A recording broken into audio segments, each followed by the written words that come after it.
நிக்கோதேமுவின் கேள்வியும் இயேசுவின் பதிலும். அதற்கு நிக்கோதேமு, இவைகள் எப்படி ஆகும் என்றான். இயேசு அவனை நோக்கி, நீ இஸ்ரவேலில் போதகனாய் இருந்தும் இவைகளை அறியாமல் இருக்கிறாயா?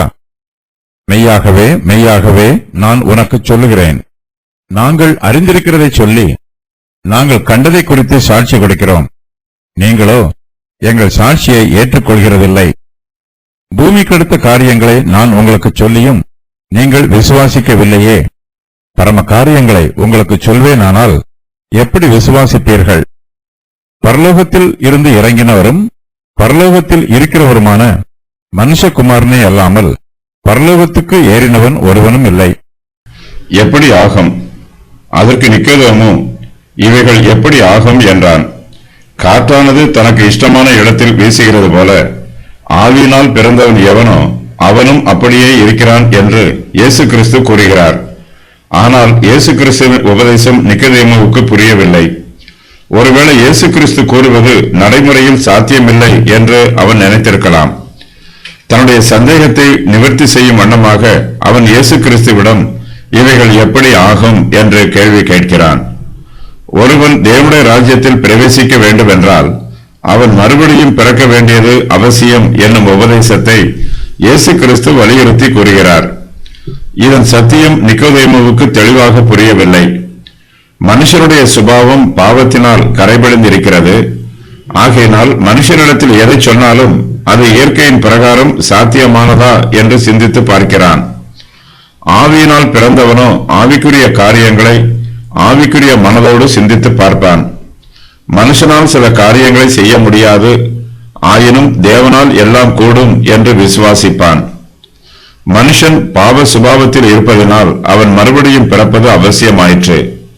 தன் சுய முயற்சியினால் மனுஷனால் மறுபடியும் பிறக்க முடியாது. ஆவியானவர் மூலமாகவே மனுஷருக்கு மறுபிறப்பு உண்டாகும். ஆவியினால் பிறப்பது ஆவியாயிருக்கும். மறுபடியும் பிறப்பதை ஆவியானவர் மனுஷனுக்கு நடைமுறையில் சாத்தியமாக்குகிறார். மறுபடியும் பிறப்பது நிக்கோதேமுவுக்கு புரிந்து கொள்ள முடியாத ஒரு ரகசியமாகவே இருக்கிறது. நிக்கோதேமுவை போலவே இக்காலத்திலும் ஏராளமான ஜனங்கள் தேவனுடைய சத்தியங்களை புரிந்து கொள்வதும் இல்லை, அதற்கு கீழ்ப்படிவதும் இல்லை. காரணம் கேட்டால் தங்களுக்கு அந்த சத்தியம் புரியவில்லை என்றும் ஆகையினால் தாங்கள் அதற்கு கீழ்ப்படியவில்லை என்றும் கூறுவார்கள். மனுஷனுக்கு கீழ்ப்படியும் சுபாவம் மிகவும் குறைவு. தன்னுடைய மனம் விரும்பியபடி ஜீவிக்கவே விரும்புகிறான். இயேசு கிறிஸ்து நம்முடைய போதகராக இருக்க வேண்டும் என்று நாம் விரும்புகிறோம். ஆனால் நமக்கு கற்றுக் கொடுக்க வேண்டிய பாடத்தை நாமே தெரிந்தெடுக்க வேண்டும் என்றும் இயேசு கிறிஸ்து தெரிந்தெடுக்க கூடாது என்றும் எதிர்பார்க்கிறோம். நிக்கோதேமு இயேசு கிறிஸ்துவிடம் எதையோ எதிர்பார்த்து வந்தான். தான் விரும்பும் பாடத்தை அவர் தனக்கு கற்றுக் கொடுப்பார் என்று எதிர்பார்த்தான். ஆனால் இயேசு கிறிஸ்துவோ மறுபடியும் பிறப்பதை பற்றி அவனுக்கு உபதேசம் பண்ணுகிறார். இயேசு கிறிஸ்துவின் உபதேசம் அவனுக்கு கொஞ்சமும் புரியவில்லை. ஆகையினால் இவைகள் எப்படி ஆகும் என்று தனக்கு உபதேசம் பண்ணுகிற போதகரிடத்திலேயே கேள்வி கேட்கிறான். நிக்கோதேமு இயேசு கிறிஸ்துவிடம் தன்னுடைய அறிவின் குறைவை வெளிப்படுத்துகிறான். இயேசு கிறிஸ்துவின் உபதேசத்தை புரிந்து கொள்ளும் அளவுக்கு தன்னுடைய ஞானம் போதாது என்பதை அங்கீகரிக்கிறான். இயேசு கிறிஸ்துவின் உபதேசம் மெய்யாகவே அவனுக்கு புரியவில்லை. ஆகையினால் தான் அவருடைய உபதேசத்தின் சத்தியத்தை குறித்து கேள்வி கேட்கிறான். இவனைப் போலவே இன்றைக்கும் அநேகர் தாங்கள் எதையாவது விசுவாசிக்க வேண்டும் என்றால் அதை நிரூபிக்க வேண்டும் என்று கூறுகிறார்கள். நிரூபிக்க முடியாததை இவர்கள் விசுவாசிக்க மாட்டார்கள். விசுவாசம் என்பது நம்பப்படுகிறவைகளின் உறுதியும் காணப்படாதவைகளின் நிச்சயமுமாய் இருக்கிறது. இஸ்ரவேலில் போதகன். இயேசு அவனை நோக்கி, நீ இஸ்ரவேலில் போதகனாய் இருந்தும் இவைகளை அறியாமல் இருக்கிறாயா? இவைகள் எப்படி ஆகும் என்று கேள்வி கேட்கும் நிக்கோதேமுவை இயேசு கிறிஸ்து கடிந்து கொள்கிறார். சத்தியத்தை உணர முடியாத அவனுடைய மந்த புத்தியையும் அறியாமையையும் கடிந்து கொள்கிறார். நிக்கோதேமு இஸ்ரவேலில் போதகனாக இருக்கிறான். இருந்தும் மறுபிறப்பின் உபதேசத்தை குறித்து இவனால் புரிந்து கொள்ள முடியவில்லை. இயேசு கிறிஸ்து இவனை பார்த்து, நீ இஸ்ரவேலில் போதகராய் இருந்தும் இவைகளை அறியாமல் இருக்கிறாயா என்று கேட்கிறார். நிக்கோதேமு மற்றவர்களுக்கு யூத மார்க்கத்தின் சத்தியங்களை கற்றுக் கொடுக்கிறவன். கற்றுக் கொடுக்கும் ஆசிரியருக்கு பாடத்தை குறித்து தெளிந்த ஞானம் இருக்க வேண்டும். ஆனால் நிக்கோதேமுவோ மற்றவர்களுக்கு கற்றுக் கொடுக்கிறவனாக இருந்தாலும் சத்தியத்தை குறித்து அறியாதவனாக இருக்கிறான். ஒரு சிலர் யூத மார்க்கத்தின் சடங்குகளிலும் பண்டிகைகளிலும் வேத வாக்கியத்தை தர்க்கம் பண்ணுவதிலும் தேறினவர்களாக இருப்பார்கள். ஆனால் வேதத்தில் இருந்து தாங்கள் எதை தெரிந்து வைத்திருக்க வேண்டுமோ அதை தெரிந்து வைத்திருக்க மாட்டார்கள், அறியாமையில் இருப்பார்கள். நிக்கோதேமு இவர்களைப் போலவே இருக்கிறான். யூத மார்க்கத்தில் தேறினவன், ஆனால் கிறிஸ்துவின் உபதேசத்தை புரிந்து கொள்ள முடியாதவன். நிக்கோதேமுவுக்கு இஸ்ரவேலில் பிறக்கும் சிலாக்கியம் கிடைத்திருக்கிறது. தேவனுடைய தெய்வீக வெளிப்பாடு இஸ்ரவேல் ஜனங்களுக்கு விசேஷித்த வழியில் வெளிப்படுத்தப்பட்டிருக்கிறது. பழைய ஏற்பாட்டில் இருந்து நிக்கோதேமு தேவனுடைய சத்தியங்களை கற்று தெரிந்திருக்கிறான். இயேசு கிறிஸ்து மறுபடியும் பிறப்பதை குறித்து கூறிய உபதேசம் பழைய ஏற்பாட்டில் தெளிவாக விளக்கப்படவில்லை. ஆயினும் பரலோக ராஜ்யத்தில் பிரவேசிப்பதற்கு நாம் மறுபடியும் பிறக்க வேண்டியது அவசியமாக இருக்கிறது. இந்த உபதேசம் தேவையானது, முக்கியமானது, பெரியது. ஆனால் நிக்கோதேமுவோ தேவையான இந்த உபதேசத்தை அறியாதவனாக இருக்கிறான். ரட்சிக்கப்படுவதற்கு தேவையான அளவு நிக்கோதேமுவிடம் வேத அறிவு இருக்கும் என்று இயேசு எதிர்பார்த்தார். ஆனால் அவர் போதகனாக இருந்தும் வேத வாக்கியத்தை அறியவில்லை. ஆவிக்குரிய காரியங்களை நிக்கோதேமு புரிந்து கொள்ளவில்லை. அதன் பின்பு அவர் இயேசுவை ஏற்றுக்கொள்கிறார். சாட்சி கொடுக்கிறோம். மெய்யாகவே மெய்யாகவே நான் உனக்கு சொல்லுகிறேன், நாங்கள் அறிந்திருக்கிறதை சொல்லி நாங்கள் கண்டதை குறித்து சாட்சி கொடுக்கிறோம், நீங்களோ எங்கள் சாட்சியை ஏற்றுக்கொள்கிறதில்லை. இயேசு கிறிஸ்து சுவிசேஷத்தின் சத்தியங்களை வலியுறுத்தி கூறுகிறார். இந்த சத்தியம் நமக்கு புரிந்தாலும் புரியாவிட்டாலும் இதற்கு நாம் கீழ்ப்படிய வேண்டியதன் அவசியத்தை தெளிவுபடுத்துகிறார். ஏனெனில் ஒருவன் மறுபடியும் பிறவாவிட்டால் தேவனுடைய ராஜ்யத்தை காணமாட்டான். மறுபடியும் பிறப்பது என்றால் என்ன என்று நமக்கு புரியவில்லை என்றாலும் நாம் மறுபடியும் பிறந்தால் மாத்திரமே தேவனுடைய ராஜ்யத்தில் பிரவேசிக்க முடியும். தம்முடைய உபதேசத்தை குறித்து இயேசு கிறிஸ்து விவரிக்கும் போது நாங்கள் அறிந்திருக்கிறதை சொல்லுகிறோம் என்று கூறுகிறார். இயேசு கிறிஸ்துவின் சத்தியம் நிச்சயமானது, சந்தேகத்திற்கு இடமற்றது, உறுதியானது. இயேசு கிறிஸ்துவின் உபதேசங்கள் மெய்யானது என்று நிரூபிப்பதற்கு இந்த உலகத்தில் ஏராளமான ஆதாரங்கள் உள்ளன.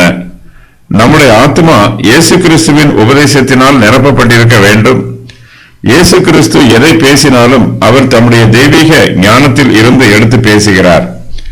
நாங்கள் கண்டதை குறித்து சாட்சி கொடுக்கிறோம் என்று இயேசு தமது சாட்சியை விவரிக்கிறார். இயேசு கிறிஸ்துவின் சாட்சி தெளிவானது, நிச்சயமானது, உறுதியானது. ஏனெனில் தம்முடைய சாட்சியை அவர் அறிந்திருக்கிறார், அவர் கண்டிருக்கிறார். ஆனால் அவருடைய மெய்யான சாட்சியை ஜனங்கள் ஏற்றுக்கொள்ளவில்லை.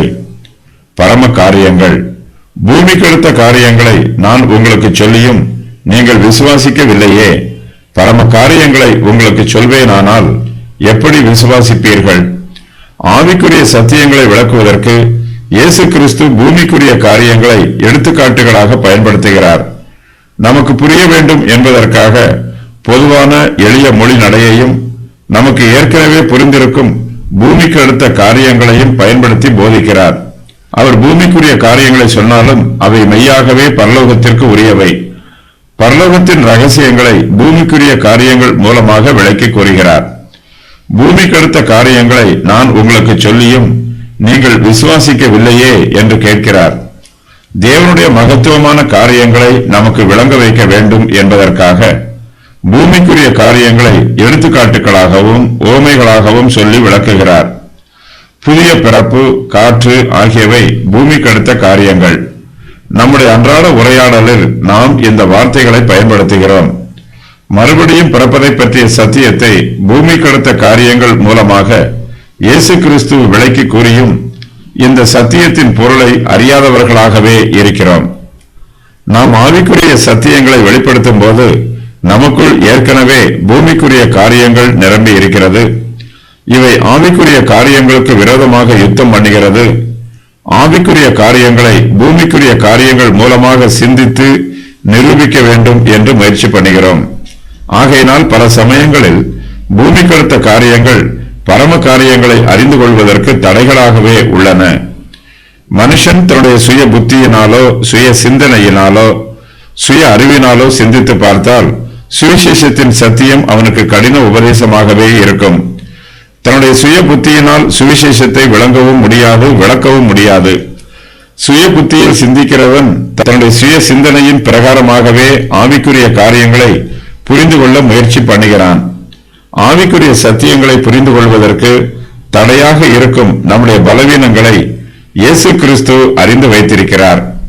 ஆகையினால் தம்முடைய தெய்வீக உபதேசத்தை நமக்கு புரிய வைப்பதற்காக பூமிக்கடுத்த காரியங்களை நமக்கு சொல்லி விளங்க வைக்கிறார்.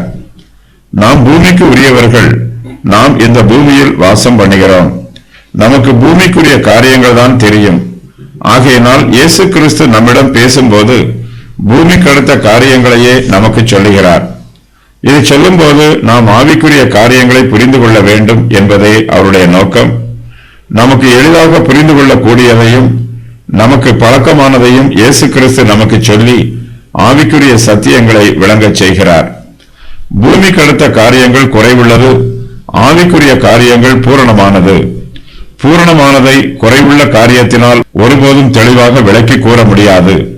ஆகையினால் ஆவிக்குரிய காரியங்களை விளக்குவதற்கு நாம் எந்த முறையை பயன்படுத்தினாலும் ஆவிக்குரிய சத்தியங்கள் சிலவற்றை தெளிவாக விளக்க முடியாது. ஏனெனில் மாம்சத்தினால் பிறப்பது மாம்சமாகவே இருக்கும், ஆவியினால் பிறப்பது மாத்திரமே ஆவியாய் இருக்கும். பரலோகத்திற்கு ஏறினவர், பரலோகத்தில் இருந்து இறங்கினவரும் பரலோகத்தில் இருக்கிறவருமான மனுஷகுமாரனே அல்லாமல் பரலோகத்துக்கு ஏறினவன் ஒருவரும் இல்லை. இயேசு கிறிஸ்து ஒருவர் மாத்திரமே நமக்கு தெய்வீக சத்தியத்தை உறுதியோடும் உத்தரவாதத்தோடும் வெளிப்படுத்தக்கூடியவர். ஏனெனில் மனுஷகுமாரனாகிய இயேசு கிறிஸ்து மாத்திரமே பரலோகத்தில் இருந்து இறங்கினவரும் பரலோகத்தில் இருக்கிறவரும் பரலோகத்திற்கு ஏறினவருமாக இருக்கிறார். வேறு யாரும் இந்த சிலாக்கியத்தை பெற்றிருக்கவில்லை. ஆகையினால் நம்முடைய ரட்சிப்பை குறித்த தேவனுடைய சித்தத்தை இயேசு கிறிஸ்துவினால் மாத்திரமே நமக்கு வெளிப்படுத்த முடியும், வேறு ஒருவராலும் முடியாது. நிக்கோதேமு இயேசு கிறிஸ்துவை தீர்க்கதரிசிகளில் ஒருவராக அங்கீகரிக்கிறான். பழைய ஏற்பாட்டு காலத்தில் ஏராளமான தீர்க்கதரிசிகள் இருந்தார்கள். அவர்கள் எல்லோரிலும் இயேசு கிறிஸ்துவே பெரியவர் என்பதை நிக்கோதேமு அறிந்திருக்க வேண்டும். ஏனெனில் இயேசுவை தவிர வேறு எந்த தீர்க்கதரிசியும் பரலோகத்திற்கு ஏறவில்லை. தேவனை பற்றியும் பரலோகத்தின் காரியங்களை பற்றியும் இயேசு கிறிஸ்துவுக்கு தெரிந்திருப்பது போல வேறு எந்த தீர்க்கதரிசிக்கும் தெரியவில்லை. பரலோகத்தின் காரியங்களை தெரிந்து கொள்வதற்கு நாம் பரலோகத்திற்கு ஏறி போக வேண்டிய அவசியமில்லை. பரலோகத்தில் இருந்து நமக்கு அனுப்பப்படும் தெய்வீக சத்தியங்களை ஏற்றுக்கொள்வதற்கு நாம் இந்த பூமியிலேயே காத்துக் கொண்டிருக்க வேண்டும். இயேசு கிறிஸ்து பரலோகத்தில் இருந்து இறங்கினவரும் பரலோகத்தில் இருக்கிறவருமாக இருக்கிறார். இவரால் தேவனுடைய சித்தத்தை நமக்கு வெளிப்படுத்த முடியும். பரம காரியங்களை உங்களுக்கு சொல்வேனானால் எப்படி விசுவாசிப்பீர்கள் என்று இயேசு கிறிஸ்து கேட்கிறார். இதை சொல்லும் போது பரலோகத்தின் காரியங்களில் ஒன்றை அவர்களுக்கு வெளிப்படுத்துகிறார். மனுஷகுமாரன் பரலோகத்தில் இருந்து இறங்கினவர் என்பதே இயேசு கிறிஸ்து வெளிப்படுத்தும் பரலோகத்தின் சத்தியமாகும். அவர் பரலோகத்தில் இருந்து இறங்கினவராக இருந்தாலும் அவர் மனுஷகுமாரனாகவும் இருக்கிறார். மனுஷனுடைய ஆத்மா மறுபடியும் பிறக்கிறது. மனுஷனுடைய மறுஜென்ம அனுபவம் எளிதில் விளக்க முடியாத ஒரு ரகசியமாகவே இருக்கிறது. மனுஷனுடைய ஆத்மாவே நமக்கு ரகசியமாக இருக்கும் என்றால் தேவகுமாரனாகிய இயேசு கிறிஸ்துவின் மனுஷ அவதாரம் அதைவிட பெரிய ரகசியமாக இருக்கும். இயேசு கிறிஸ்து ஒரே நபராக இருக்கிற போதிலும் அவருக்குள் இரண்டு வெவ்வேறு ஆழ்தத்துவ பண்புகள் இருப்பது இந்த வசனத்தில் தெளிவுபடுத்தப்படுகிறது. பரலோகத்தின் காரியங்களை பேசுவதற்கு இயேசு கிறிஸ்து மாத்திரமே தகுதி உள்ளவர். இயேசு கிறிஸ்துவின் இந்த தகுதி 3 காரியங்களினால் உறுதி பண்ணப்படுகிறது. அவையாவன: அவர் பரலோகத்தில் இருந்து இறங்கினவர், அவர் மனுஷகுமாரனாக இருக்கிறவர், அவர் பரலோகத்தில் இருக்கிறவர். இயேசு கிறிஸ்து பரலோகத்தில் இருந்து இறங்கினவராக இருக்கிறபடியினால் அவருடைய தெய்வீக ஆழ்தத்துவ பண்பு உறுதி பண்ணப்படுகிறது.